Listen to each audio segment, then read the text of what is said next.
exécution de rapport trimestriel d'exécution budgétaire bu 2024-2025 dañu ko publier le 23 avant loolu amoon nañu jotoon a saisir le ministre des finances pour demander ko rapport bi ñu gis ne rapport bi génn na et je pense que yow en tant que auditeur comptable bëgg naa nga apporter ci say analyse parce que gis naa si yenn réaction yi peut-être ñenn ñi amuñu habilité wu nekk ci secteur finance bi wala économie bi peut-être bëgg naa sénégalais aussi comprendre yenn lanterne yi parce que lu ci ëpp peut-être ci cadre recette yi état bi mobilisé la ñuy gis mais d'autre part dañuy gis ay questions yoo xam ne dafay génn comme quoi que dafa am ay milliards yu ñu pasaree wala boog fonctionnement bi ni mu doon doxee baaxul donc ñu bëri def nañ ay suggestions ba ci sortie bi Pape Malick Ndour def par rapport ak rapport bi donc bëgg naa nga taxaw foofu tuuti balaa may ñëwaat ci Moussa. waaw Lalla da nga may interpeller sur lu am solo parce que les finances régissent le monde c'est-à-dire monde bi finance ko yor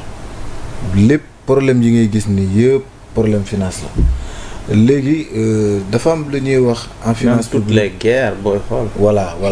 boo amul ay moyens da ngay am problème. mu am loo xam ne li ñuy wax la loi de finance c'est-à-dire lépp foofu lay déparé c'est-à-dire dëkk bu nekk. chaque année dafa am lu ñuy wax le principe d'annuité budgétaire mooy budget c'est pour une année financière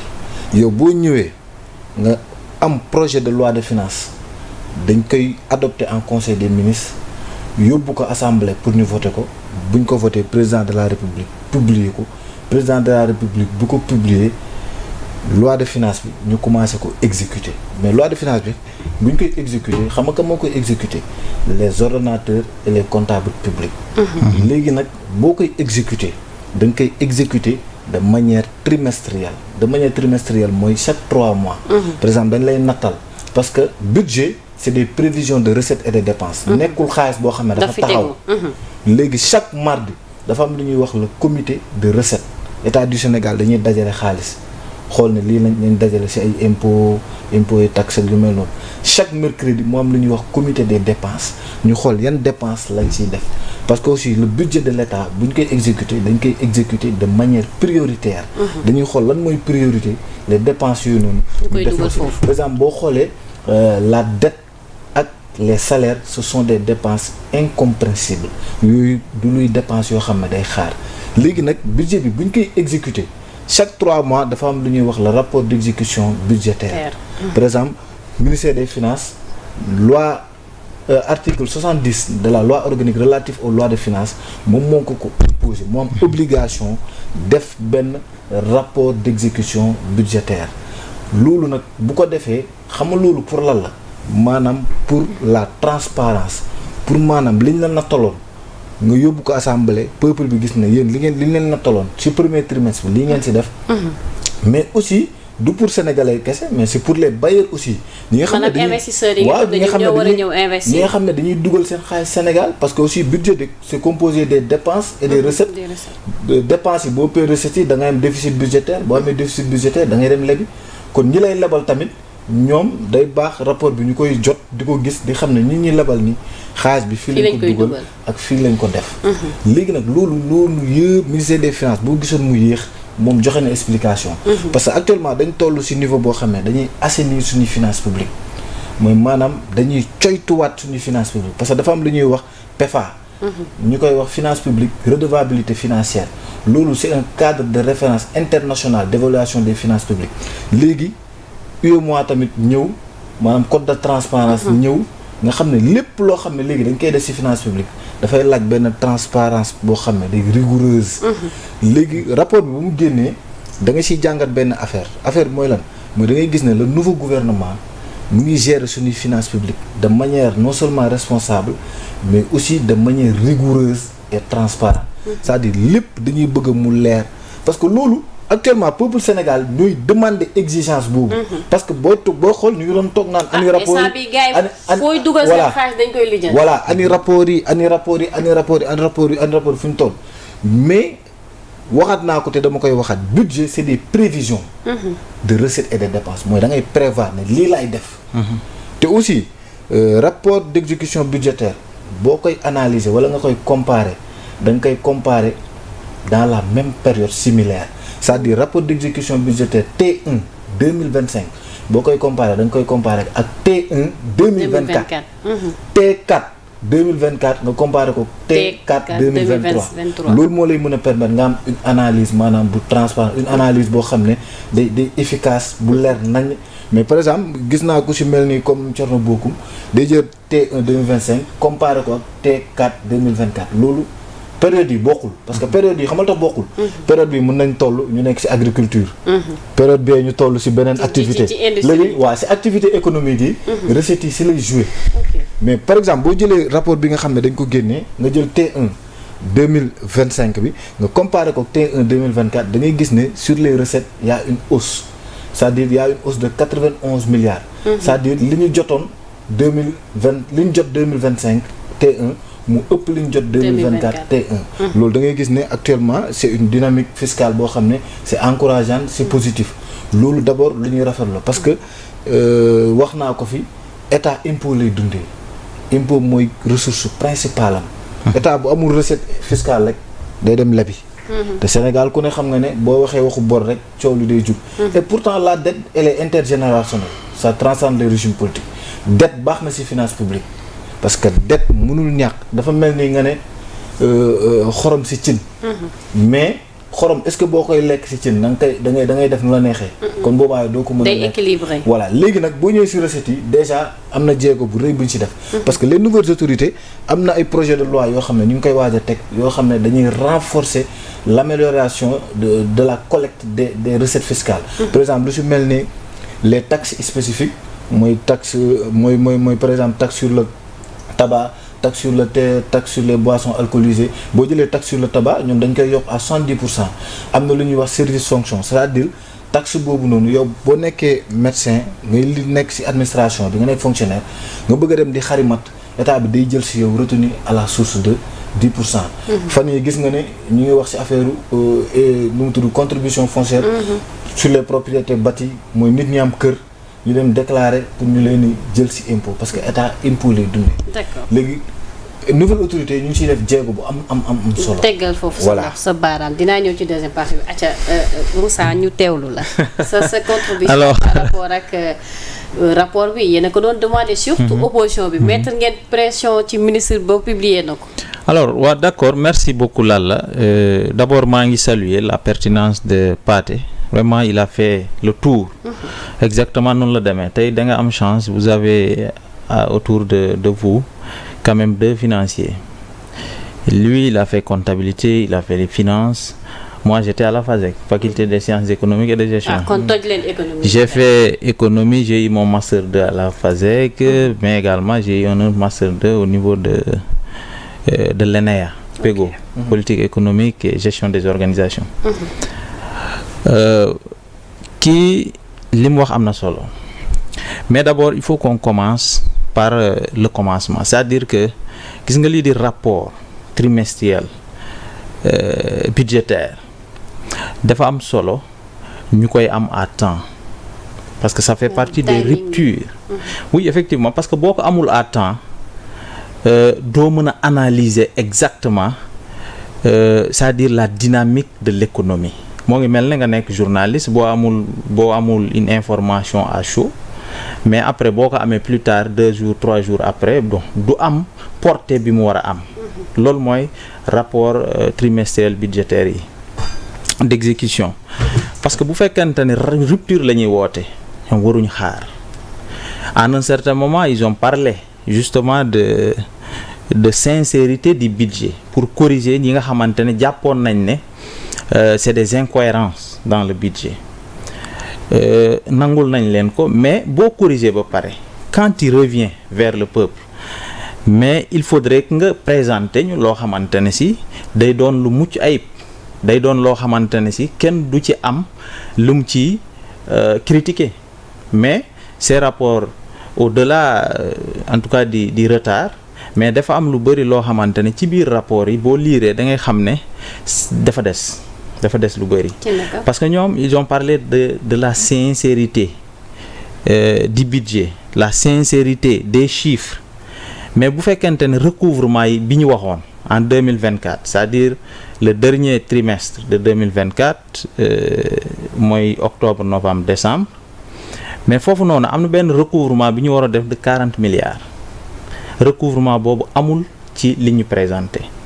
cela veut dire que toujours kon des na sincérité budgétaire bi ñuy wax ak sincérité des chiffres foofu des na parce que 40 milliards yooyu waroon nañoo def tout pour recouvrer ces 40 milliards là. Au-delà de ça boo jëlee par exemple le début de l'année 2025 xam nga année 2025 moom kenn mënu ko imputer gouvernement wala régime bi fi jógee année 2025 comme ni ñuy waxee woon nawet bële du seenab nawet mais gëm naa ne 2025 bi seenab 2025 la parce que bu dee budget la ñoom ñoo ko tëgg ñoo ko xalaatal seen bopp defar seeni chiffre bopp lépp donc lépp lu ñuy analyser day fekk ci ñoom la jógee alors tey boo analyser li nga xamante ne mooy début de gestion véritablement 2025 mooy premier trimestre bi da ngay gis les 3 mois là janvier février mars waroon a génn avril nga début avril rek la ñu waroon a am suñu rapport bu ko defee ñu xool rapport bi xam 3 mois yi gestion bi naka la demee débat yi war a mën a jolli nit ñi waxtaan que les gens s'améliorent petit à petit mais bu ñu xaaree ba affaire bi safatul dara bu ñu génnee ay rapport it day sonal nit ñi alors que voilà on avait tant chanté la rupture un peu partout day sonal nit ñi mais bu fekkente ne xool nañu le rapport le premier trimestre di premier trimestre de 2025 dafa am lu ñu fa gis loo xamante ne man de ça ne me rassure pas parce que mënuñu ne on aspire à développer ce pays-là. Les tenants du pouvoir, ils sont venus le 2 avril 2024. C'est-à-dire que avril, mai, juin, juillet, août, septembre, octobre, novembre, décembre, janvier ñëw. Les 3 mois, janvier, février, mars, on voit que au titre des investissements, ñu gis 2 milliards 2,64 milliards ma jàpp ne loolu dafa ndaw ci investissement lu tax ma ne dafa ndaw parce que tey boo investirul ci ay infrastructure munoo am ay infrastructure boo amul infrastructure munoo employer des jeunes emploi des jeunes munoo ko am boo amul emploi des jeunes tu n'es pas en train de créer de la richesse dans le pays boo créer wu richesse dans le pays mais il est évident que c'est pas demain le développement émergence duñ ko gis léegi te 2,64 milliards quand même ci investissement 3 mois j'avoue que c'est très petit parce que bu fekkente ne comparaison boo xoolee par exemple le lendemain de 2019 c'est-à-dire président Macky Sall ñoo ngi ko renouveler son mandat en 2019. Mais en 2020 bu ñu jëlee par exemple un an après wala les mêmes mois après en tout cas le mandat qui a débuté en mars peut-être 2019 bu ñu jëlee 2020 début 2020 c'est-à-dire janvier février mars 2020 ñu comparer ko ak janvier février mars 2025 c'est la même période. Tout à l'heure comment dirais-je Pathé parlait de comparaison pour comparaison, je suis d'accord avec lui. Munoo comparer premier trimestre d'une année nga comparer ko ak dernier trimestre de beneen année beneen régime parce que les périodes ne sont pas les mêmes. Il y a des récoltes de l'autre côté fii dañuy ji. Il y a des choses yoo xamante ne amul au mois de décembre au mois de janvier lay am et cetera donc mënoo comparer loo xamante ne bokkul période mais quand on va vers la comparaison ci ay activités ay comment dirais-je ay rapport yoo xamante ne même année la comparons par exemple premier trimestre 2020 c'est-à-dire au lendemain deuxième mandat du président Macky Sall ak premier trimestre 2025 au lendemain du mandat de Bassirou Diomaye Faye. On verra que le nombre, en tout cas les moyens, les ressources investies sont vraiment minimes ci Bassirou Diomaye Faye par rapport ak le président Macky Sall en 2020. Et pourtant 2020 ci la mbas mi duggee au Sénégal waaw mais boobu mi ngi leen fekk aussi seen deuxième mandat. Il y a une relance économique. waaw Il y a une relance mi ngi leen économique. fekk ci seen deuxième mandat. waaw à rappeler que jot ngeen def 5 ans ba pare. Oui. donc c'est dans l'ordre normal. Et il y avait une relance économique. On a collecté de l'argent. mais relance économique mais fii nii depuis mars wala depuis avril ba léegi mais ci diggante bi waroon nañoo def tout pour relancer l'économie. Ils ont combien de mois combien de mois. Pathé nee na seen économie bi dafa combien de mois non nañ comparer d'abord balaa Pathé di ñëw nañ comparer comme ça. mais moom après ma déglu ko. ci loolu parce que je sais que c'est un gars pertinent. boo jëlee 2020. waaw c'est-à-dire janvier février mars. 2020. waaw ñoo ngi amoon 453,61 milliards. bii ban rapport de recettes. rapport premier trimestre 2020. 2020 ok après dina premier trimestre 2020. ñoo ngi am 453,61 milliards de francs CFA dont 11,95 milliards exécutés par l'État c'est-à-dire 11 milliards. 95 la ñu dugal ci investissement. comparé ak 2 milliards y a pas photo. même les recettes y a pas photo. parce que boo jëlee rapport bu 2025 bi nga xamante ne moo waral coow li ñoo ngi am 288,57 de recettes. contre 453,65 milliards de recettes. recettes yi bokkul c'est-à-dire 2020 moo ëppoon recette fuuf premier trimestre. investissement dañ investir 11,91 milliards au titre des investissements là 11,95 milliards. ñoom ils n'ont investi que 2,64 milliards. bu ñu demee 2021 c'est la même chose bu ñu demee 2022 c'est la même chose 2023 c'est la même chose ba 2024 nga xamante ne pratiquement boobu c'était une année électorale. 2023 la ñu amoon ci. 2023 waaw ressource budgétaire générale mobilisée. 331,43 milliards. moom la ñu am. moom la ñu amoon. waaw ñu investir 8,11 milliards. 8,11 milliards. ñoom ñu am jamono ji 288,57 milliards ñu investir 2,64 milliards. donc y a pas photo ñu ñëw ci année 2024 là c'est intéressant parce que 2024 c'est une année électorale parce que janvier bi ñuy tëgg li nga xamante ne mooy le budget on avait en tête que ne élection dafa war a am ci année bi malgré ça xam nga souvent bu ñu amee lool la situation est chargée xam nga les investisseurs am nañ ay tiitange et cetera loolu yëpp mën na leen a xaw a ragalloo pour ñu dugal seen xaalis ci économie bi. parce que un investisseur quand même il a beaucoup de points à regarder avant de mettre son argent. les risques sont énormes surtout de nos jours actuellement. partout nag du Sénégal rek. mais yeneen dëkk yëpp dafa am. mais rawatina fii ci suñu réew depuis 2024. d'accord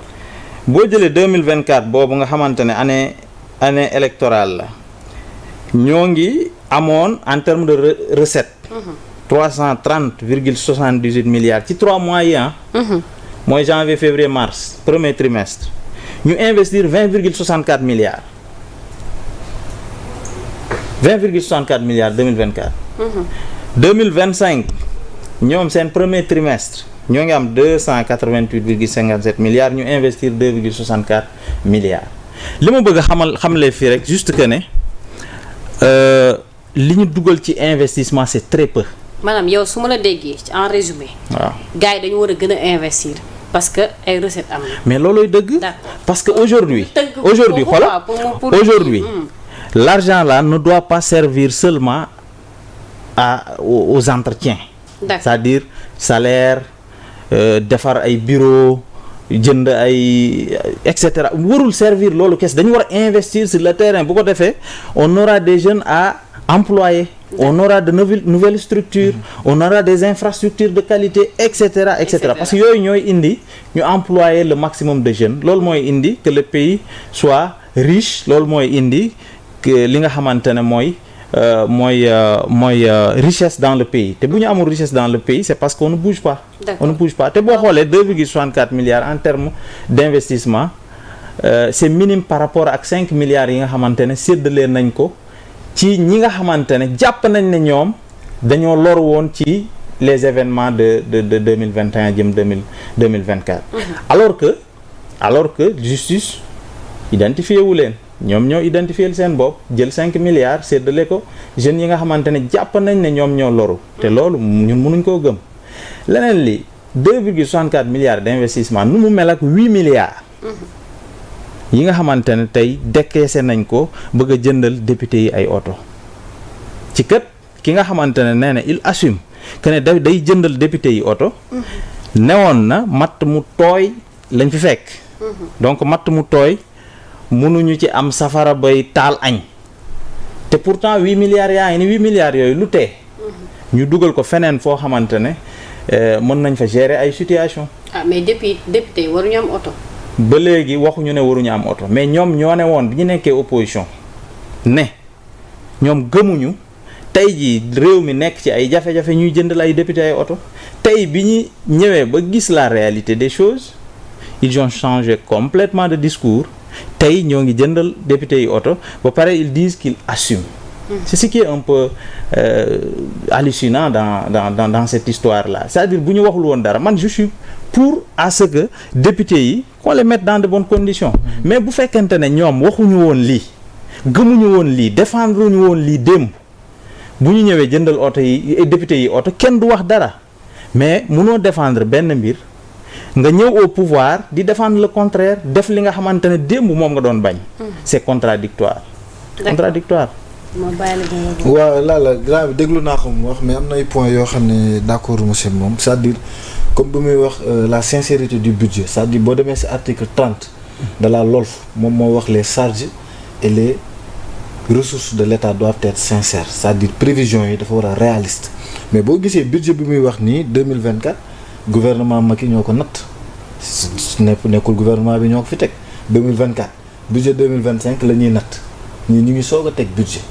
c'est-à-dire pour wax ne kon plus moins-value buy am xam nga la mooy moins-value en recette c'est-à-dire bu fekkoon yow da nga ne da nga bëgg a jot 500 par exemple jotoon 500 nga jot 400 kon boobu da ngay am ay moins-value en recette de 100 léegi loolu nag ñoom décrier nañ ko parce que ñoom bëgguñu maanaam budget boo xam ne du am ay prévisions yoo xam ne day réaliste mais budget boobu ñoom nekkul woon ñoom ñoo ko natt mais tey dafa dugg ci lu am solo muy les dépenses d'investissement xam nga les dépenses dafa am deux types de dépenses dégg naa monsieur le ministre Pape Malick Ndour wax ne y a des dépenses de confort et de précision termes yooyu c'est des termes politiques c'est-à-dire ñun tamit bu ñuy wax ci finance faut parfois aussi ñuy wax loo xam ne moo am c'est-à-dire dépenses yooyu existé wul. c'est un langage voilà c'est un langage politique rek moom day politique Pape Malick Ndour day jël économie bi di ko politiquer léegi nag dépense de prestige existé wul. Pape Malick naa la invité nga ñëw ñu wax maanaam dépense boo existé en finance publique. deux types de dépenses les dépenses ordinaires ak les dépenses en capital. léegi si dépense en capital yi nag si la dépense d'investissement yi exécutée par l'État nekk. mais xam nga boo ñëwee tey les nouvelles autorités dafa am loo xam ne dañ koy mëne ñoom lépp lu ñuy def. dañuy bëgg maanaam am ci une viabilité économique mais aussi une viabilité financière ñaari viabilité yooyu bokkul par exemple boo jëlee TER bi ak BRT bi am na viabilité mais c'est une viabilité économique mooy mu ngi jëlee nit ñi di leen yóbbu ñuy liggéey déplacement bi yomb loolu baax na mais sur le plan financier État du Sénégal dafa nekk di ci perte mu ngi ciy fay mu ngi ciy bëgg a dee amu ci dara mais tey ji boo ñëwee régime mu Macky Sall dafa am lu mu doon naxee sénégalais loolu la ñuy wax le volume d'investissement c'est différent de l'efficacité de l'investissement c'est-à-dire investissement mën na considérable rëy nga ne kii investir na def na lii mais boo xoolee efficacité bi affaire bi du efficace mooy ñaari viabilité bu ma lay wax doo am viabilité économique à la fois wala viabilité du mu tudd viabilité financière léegi nag yooyu moo doonoon problème léegi ces nouvelles autorités ba ñu ñëwee le premier ministre Ousmane Sonko dafa wax ne dépense d'investissement yi man maa koy valider boo demee ci ministère de l'économie dafa am lu ñuy wax la banque de projet projet état bi yépp buñ ko tëggee fa la nekk mu am benn comité bi ñuy wax comité de sélection des projets yi dañuy xool ban moo ci priorité ban moo gën a baax ak ban moo gën a efficace xool loolu yëpp ñu xool ne projet bii moo gën a efficace moo gën a baax nañ ko teg léegi nag yooyu yëpp maanaam régime bi fi nekkoon ñoom daanuñu xool ay investissement bi ñoom daal nañ teg dara ci loxo sénégalais par exemple ñu def BRT du ma wax baaxul parce que baax na mu ngi yóbbu nit yi ñu def stade Ablaye Wade et cetera gis nga volume bi yow boo ko gis sénégalais dañu ne ñu ngi liggéey baax na mais sur le plan financier état du Sénégal du ci am rendement ñun dañ ciy loru dañ ciy perte léegi nag looloo taxoon premier ministre wax ne dépense d'investissement yi man maa koy valider mais valider dépense d'investissement nekkul ne premier ministre bi day dugg ci l'exécution de la dépense ñëpp dégg naa ñu naan moom lu mu wax ne mooy valider dépense d'investissement yi moo tax affaire bi yéex loolu amul premier ministre duggul ci exécution de la dépense d'investissement parce que dépense exécuté dañ koy engagé boo ko engagé nga liquider ko. boo ko liquider nga ordonné ko boo ko ordonné nga soog ko fay c'est-à-dire yooyu yëpp nag premier ministre du ci dugg mais premier ministre au niveau de la primature dañu am benn comité boo xam ne moom mooy saytu projet yi par exemple Sénégal da ngay gis projet yoo xam ne dañ koy démarrer avant de démarrage bi dugg lépp dugg mais exécution bi day am lenteur ba pare tamit buñ koy exécuter dañ koy exécuter ko jékki-jékki indi benn avance de démarrage ne non dañ soxlaat xaalis et cetera building administratif j'en passe comme naa na man mii di wax ak yow am naa chance ba ñuy auditer Petrogaz bokkoon naa ci équipe bi koy auditer building administratif la woon mais ba ma duggee foofu noonu da ngay gis ne affaire bi nu muy rafetee nii ak boo duggee ci biir des na maanaam qualité bi ko war ak yu mel noonu. comprendre nga looloo taxoon nag dépense d'investissement yi premier ministre jëlal ko boppam mais nekkul ne moom mooy dugg ci exécution dépense d'investissement yi. léegi nag les dépenses d'investissement comme li ma la wax sànq lu am solo ci réew la mais nouvelle autorité dafa am benn politique bi ñuy mëne ñoom lépp lu ñuy def dafa am tamit loo xam ne da nga koy respecter mooy le code des marchés ñun dañaa nekk ci code des marchés boo xam ne par exemple boo jëlee de décembre janvier février mars ñoom période boobu dañuy nekk ci ay préalable mooy lan dañuy joxe ay plan wala ay avis général des passations de marché léegi loolu nag avant ñuy lancer yeneen marché yi loolu day xaw a jël temps léegi nag ñii bu ñu fi tegee projet d'investissement day doon projet d'investissement boo xam ne sénégalais dañuy gis njëriñam mais pas teg fi projet boo xam ne da nga ko teg rek pour ñu ne diw teg na projet ba pare tam benn affaire foog ñu xam ko yow mënoo comparer les dépenses d'investissement d'un règne de 12 ans nga comparer ko ak dépenses d'investissement d'un règne bi nga xam ne 14 mois lañ nekk mais dépense d'investissement nouvelle autorité yi ñu ngi koy bàyyi xel bu baax et ñu ngi siy liggéey comme li ma la wax bu bés bu jotee di nga gis ay projets yoo xam ne ñoom bu ñu ko tegee incha allah sénégalais dinañ ci gis seen bopp dina rentable dina créer emploi parce que projet moom Moussa léegi da ko wax benn côté booy teg projet da ngay xool projet bi ban impact la am sur l'emploi d'abord des jeunes. loolu nga ñu ko xool ndax day employer ay jeunes yu bëri. léegi loolu nag nouvelle autorité yi ñu ngi siy liggéey te man gëm naa ne ñoom dinañ si aboutir mais boo déggee ñenn ñi ñu wax si opposition yi par exemple comme Pape Malick Ndour nekkul damay kii personne parce que dama dégg c'est-à-dire xam nga moom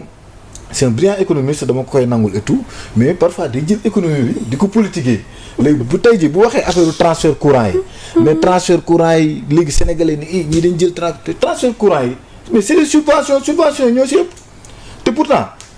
Mouhamadou Moustapha Ba man mooy sama modèle sama référence en ce qui concerne les finances publiques mais moom wax na ko ba muy défendre budget 2023 à Jakaarlo nee na subvention yi ñuy def si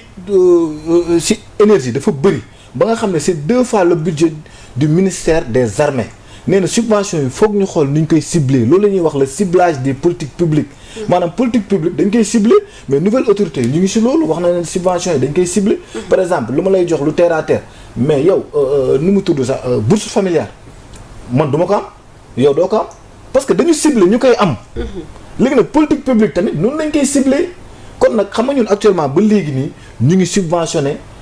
nu mu tudd énergie bi ñu ngi koy subventionné parce que aussi en économie il y a ce qu'on appelle les dépenses contraintes mooy les dépenses préengagées dépenses yooyu moo sonal ménage yi yooyu moo tax état bi di leen jàppale mais nouvelle autorité yooyu yëpp ñu ngi koy bàyyi xel comprendre ak tamit dépense de fonctionnement yi ñuy wax loolu dama ci wax benn affaire rek mooy wàllum autodéputé gis nga laala dafa am benn affaire il ne faut pas plonger l'administration dans le miséralisme man gëwma loolu xam nga lan laa gëm Ousmane Sonko jël na jet privé dem na Moussa nekk ministre jël na jet privé dem na man loolu du dara ci man mais Moussa ban njëriñ demam boobu mu dem ak jet privé ban njëriñ l'impact du voyage léegi nag député yi oto bi prix bi ça importe peu ki c'est un financier comme man état du jënd occasion état du jënd deuxième main. état lu bees tàq lay jënd. état du jënd loolu boo xamoo ma wax la ko état du jënd deuxième main c'est-à-dire état lu bees lay jënd mais tey ji député yi comptabilité dafa am lu ñuy wax nu mu tudd sax la durée d'utilisation prévue. loolu la ñuy wax DUP. tubaab buy defar dara day defar durée d'utilisation prévue moo xam ne oto bi at bii lay def wala at bii lay at député yi ku ne xam ne fu nekk la ñuy dugg. dañuy dem ci sous région bi dañuy dem ci région et cetera mais da nga leen di jëndal oto boo xam ne day dëgër mu mun a nekk seen durée mandat léegi problème bi fan la nekk ndax député bi moom mu ngi voter des lois ndax député bi mu ngi teew ay plénière ndax député bi mu ngi dox ci li askan wi bëgg voilà muy contrôler l'action du gouvernement mais aussi ndax député bi mu ngi évaluer les politiques publiques defe naa foofu la njëriñ bi nekk mais oto bi ci boppam pour man loolu amul njëriñ noonu parce que état mën na gérer ay dépenses am assemblée nationale aussi gérer ay dépenses am ministère bi nekk gérer ay dépenses am mais boo déggee maanaam ñenn ñi ni ñu koy politiser man je suis pas d'accord parce que man député yi xaw ma ci kenn nekkuma seen avocat et cetera mais maanaam lu ëpp njëriñ mooy député bi ban njëriñ la amal askan wi. defe naa loolu moo am solo. alors damay leen di départager ñaari questions yi ci deuxième partie émission bi parce que Moussa dama gis benn taxawaay boo xamante ni ñenn ci bokk